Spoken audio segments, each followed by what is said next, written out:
ito ay rated SPG. Striktong patnubay at gabay ng magulang ang kailangan. Maaaring may masiselang tema, lengguwahe, karahasan, sexual, horror o droga na hindi angkop sa mga bata. Isang mapagpalang araw mga kapamilya, at narito ang mga pinakamainit na tagpo sa Coco Martin, Sigabo.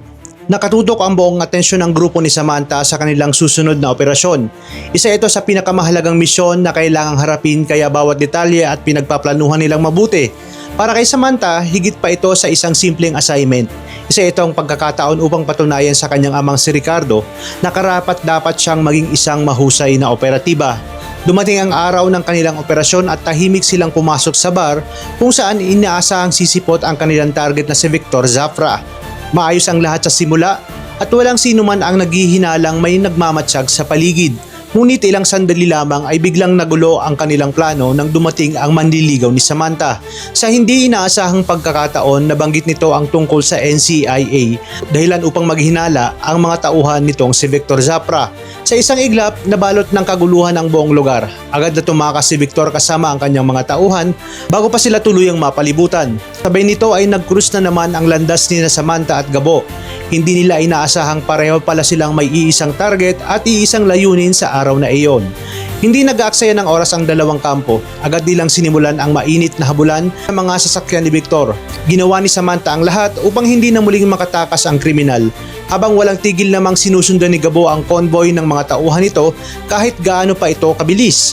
Alauna, naabutan nila ang ilan sa mga kasamahan ni Victor at nagkaroon ng matinding komprontasyon. Ngunit sa kabila ng kanilang pagsisikap, muli na namang nakalusot ang pangunahing target. Nabigo ang operasyon at umuwi ang magkabilang panig na walang nahuling Victor Zafra. Mas lalong nadismaya ang grupo ni Samantha dahil naniniwala silang maiiwasan sana ang lahat, di nadulas ang manliligaw nitong si Sebastian. Para kay Samantha, isa na naman itong kabiguan na tiyak na ikakagalit ng kanyang amang si Ricardo. Samantala, lihim namang natuwa si Pia dahil nagkatotoo ang kanyang hinalang hindi rin magtatagumpay ang naturang misyon. Sa kabilang panig, patuloy namang nakikipaglaban sa buhay ang ama ni Gabo sa ospital.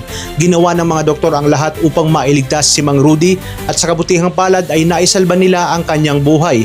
Bagamat bigo si Gabo na maaresto si Victor Zafra, hindi pa rin siya pinabayaan ni Tatang. Bilang pagtitiwala sa kanyang kakayahan, ibinigay pa rin nito ang 100,000 piso na ipinangako. Kapalit nito ay ang pangako ni Gabo na sa susunod na misyon ay hindi na siya papalya at sisiguraduhin niyang matatapos ang trabahong inilatag sa kanya. Ngunit matapos ang sunod-sunod na kabiguan, magiging sapat kaya ang pangakong iyon upang tuluyan na nilang mahuli itong si Victor Zafra alias Tigre. Kung naging interesado ka sa mga kwento natin ngayon at kung gusto nyong masubaybayan ang mga susunod na kapanapanabik na kaganapan, ay huwag kalimutang i-like ang video na ito, mag-subscribe sa channel at i-click ang notification bell para lagi kayong updated sa mga videos na aking i-upload. Maraming salamat sa inyong panonood at pagpalain tayong lahat, mga kapamilya.